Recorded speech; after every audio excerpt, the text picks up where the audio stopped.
So we launched the product from our dorm room. We got a beta up and we launched the beta and we emailed everybody we knew. This was a pay-only service at the time. It was $2.99 for a gigabyte of free space. Go to archive.org and you can kind of look at the initial versions of our website and the product.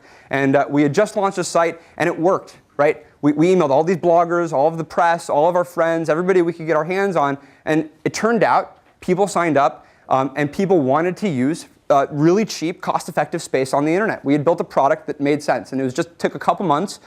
We launched it from our dorm room, and it started picking up. And we decided, well, maybe now we should go through the process that a lot of companies that we had heard of kind of went through, which is we need to finance more growth in the organization. So we need to get more users, and we need to be able to enable more people to find out about us.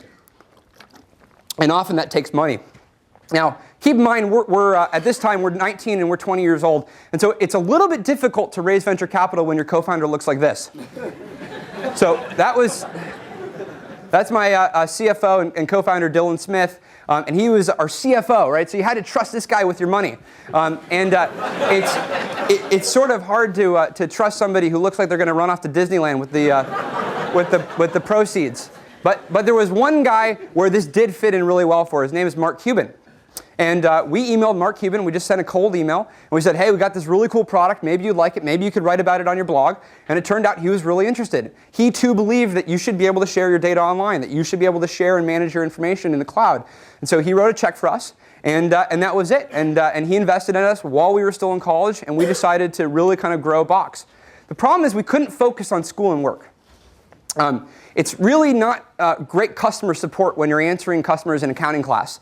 And so that was the challenge that we were facing. We really wanted to grow. We wanted to be the best sort of customer-driven company that was out there. A lot of the companies that came prior started to have really weak products. They started not listening to customers. They started not supporting customers. And we had to be different. And we couldn't do this while also in school. So we looked at three main factors about maybe why should we leave school?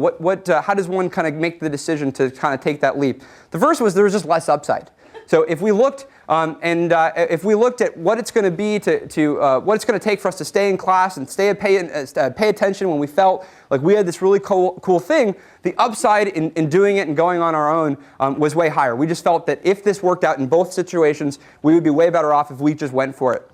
The second was we thought we had a once-in-a-lifetime opportunity. We realized that everything was going to move to the web. We had a computing opportunity that had never really happened, never come fully to kind of fruition, and we thought that this was a once-in-a-lifetime opportunity. Someone's going to do it. We can either be a part of that or not, and we decided to go for it, and we had a lot of conviction in that. And frankly, realistically, no one else would hire me, right? So I just knew that it was going to be way harder in the job market if I just didn't go off and start my own thing.